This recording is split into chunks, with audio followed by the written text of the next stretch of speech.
When I was, I don't know, 17, 18, I was playing the piano a lot, but also really getting into classical saxophone because that's really my background. And at that stage, some of the new synths were coming out, Roland, Yamaha, and these really interested me in terms of sound capabilities. I used to go to the shop and try them out in the shop quite often. And then I heard of this Yamaha WX7 coming out. In the UK, we'd heard of the Akai EWI, but I don't recall anyone that I knew having one. I don't know if they were available that easily in the UK. So the WX7 came out, and this to me was amazing. I was very excited about it. Of course, thinking back now, it was quite a complicated bit of kit to get into with the TX81Z sound module, and you had to load the sounds from a cassette tape onto the module that Sal Galena had programmed. And it was really pretty complicated stuff, but it was amazing. My good friend Richard Ingham was presenting some workshops down in London on getting started on the WX7, and from then on I was hooked.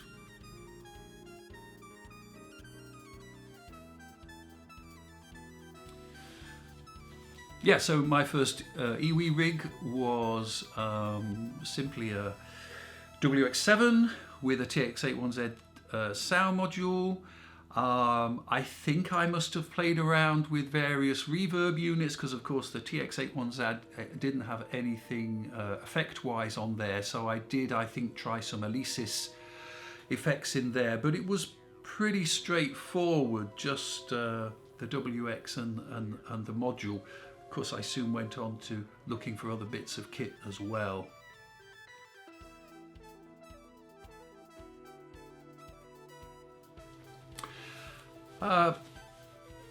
I guess for me, I've always quite enjoyed the various approaches of the EWI. The fact that you can discover brand new sounds that aren't possible in any other way. So, you know, as soon as the VL70M came out, and that kind of graphical interface that you could make was great. Personally, I've used it quite a lot for sort of musical theatre and accompanying quite often as well. So imitating voices, I have done a little bit. I know that's not some people's idea of fun on an EWI, but I kind of love playing flugelhorn sounds or some great violin sounds. And for me, I've learnt a lot by listening to those instrumental players and trying to imitate what they do in terms of phrasing, articulation, vibrato especially. And I feel that has actually, seeped into my classical and saxophone playing as well. So I've really enjoyed the fact that you can do so many different playing styles on the EWI.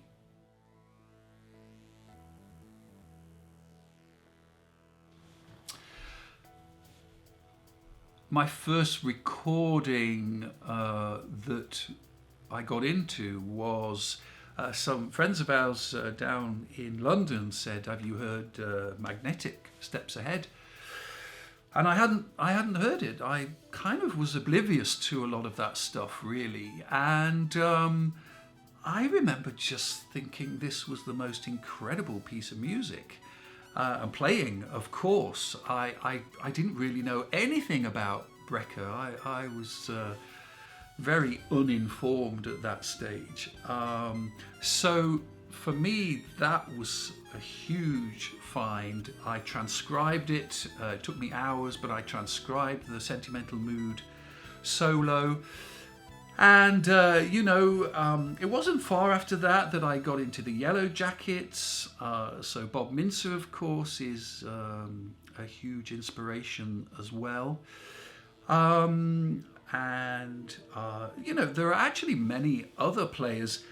I can listen to an amateur player on YouTube and think, wow, I really like what they're doing, you know. But as I say, I think I've had an equal amount of inspiration from other instrumentalists as well. There are some great current EWI players, but you know, there's a whole world of instrumentalists out there, and of course great synth and keyboard players. People like Dave Grusin on the keyboard, Bob James. All those players have been influential to me in terms of creating synthesizer sounds, and of course their fantastic ability. Chick Corea, you know, it's just endless amounts. Keith Jarrett, amazing. So all of that stuff is stuff that permeates, I think, into making you the player that you become. And of course, we're really grateful for those inspirations.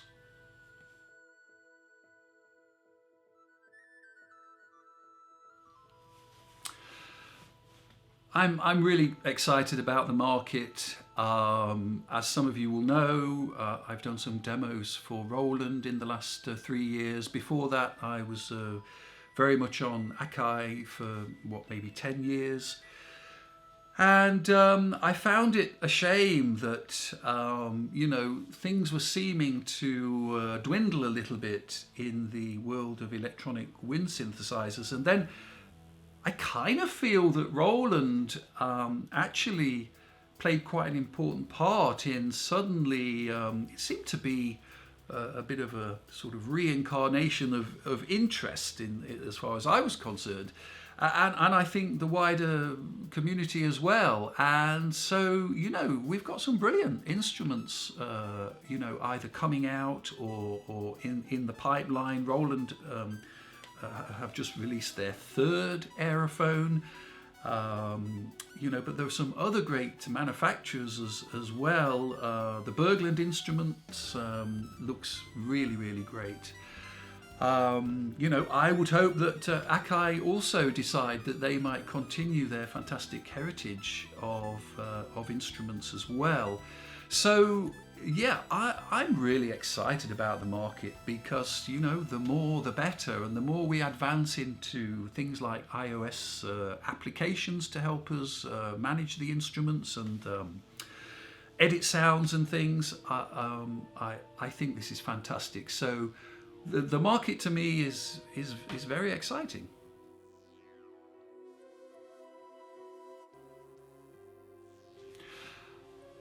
So currently I'm more or less entirely soft synth. I have got an expression module which I still use quite often, and it's a great bit of kit. I find it slightly bulky to carry around, so I don't tend to use it so much on gigs. I know there is the Espresso now, which you know, looks really interesting. But for me, I've spent a lot of time with Mainstage. So my rig now is pretty much a Mainstage with a good interface, and so things can stay pretty fast. And I can run maybe 30 software instruments on that and put all my buttons and switches and foot pedals as I want to, and save all the settings. And also on gigs when I'm also kind of running the PA, and I'm running the microphones for the gig and this sort of thing, and the front of house, I just find that Mainstage can take care of all of that. And touch wood, it's actually never let me down. I run a MacBook Pro, 16 gigabytes of RAM, and you know, everything works very nicely indeed. I've just started experimenting with program sounds a little bit more, so I'm using some Roland SoundCloud sounds with the Aerophone, and you know, it's just endless possibilities, and it's a great deal of fun.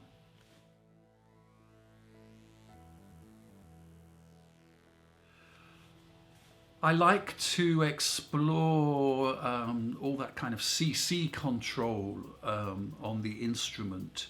You know, maybe on a software instrument you can say whether string sound switches to pizzicato or whether you introduce more of a filter in a sound. And so I do enjoy kind of working out what those possibilities are. And it gives you quite a lot more expression, of course, when you can alter the sound in real time. And I think generally manufacturers need to realize that we need more of that. You know, breath control, lip control, and some thumb control, great. There are manufacturers that are looking at movement control as well, so different movements on the instrument are triggering CC controls.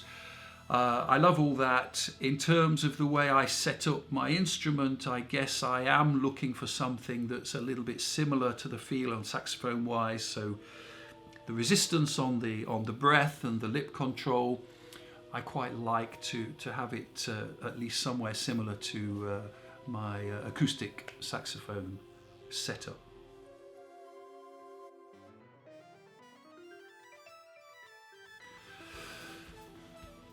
I guess, you know, the pianist had the opportunity 40, 50 years ago to move on to the synthesizer. And there are, of course, some similarities in that, and there are certainly differences in that. And same with an acoustic guitarist moving on to an electric guitar. I see the wind synthesizer as similar. Of course, there are differences. Certainly one thing I never want to do is try and play a saxophone sound on an electronic wind synth. Why would anyone want to do that? We've got an acoustic saxophone to play. So, you know, of course there is a divide. I like the fact that there are some similarities, certainly in fingering is very helpful. It helps us to learn more quickly the same shapes and riffs and scales that we're using on our acoustic instruments. If we can play the same fingerings in the same positions, personally I think that saves quite a lot of time. Again, the breath response, that in my opinion is still a long way off being very similar to an acoustic saxophone, because of course it's the change in the oral cavity which really governs a lot of the sound we make on the saxophone. So at the moment the electronic wind instrument can't take any kind of response from that internal shape that we use, but yeah, as I say, I think it's very similar to a keyboard or piano player moving on to a keyboard. There are some skills that are transferable, and of course there are some new skills that you have to learn as well.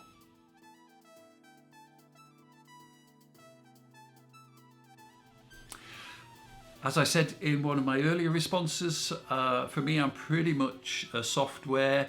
I do love the hardware, and particularly some of these new synths that are coming out, like the kind of boutique type synth. They look very interesting. I can see myself getting more interested in that respect, but particularly with traveling for gigs and things, you know, I do quite a lot of solo gigs as well, and the fact that I can plug in the for me very reliable computer, all the sounds are on there, sound card, straight into the amplifier, I'm ready to go. I haven't got a lot of extra cabling to do and setup to do, so for me I'm pretty much VST.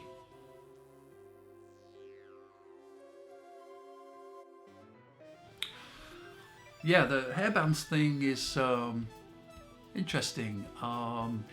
I've never used one myself. I know that a lot of Akai players will get used to kind of leaking air, you know, to kind of get rid of air more quickly to keep the breathing balanced. I never did that actually.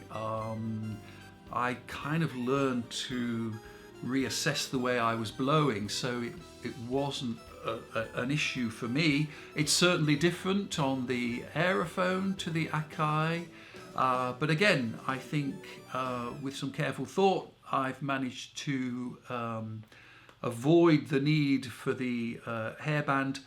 Of course, some players just kind of leak a little bit more moisture than others. So yeah, for me, it hasn't really been an issue at all.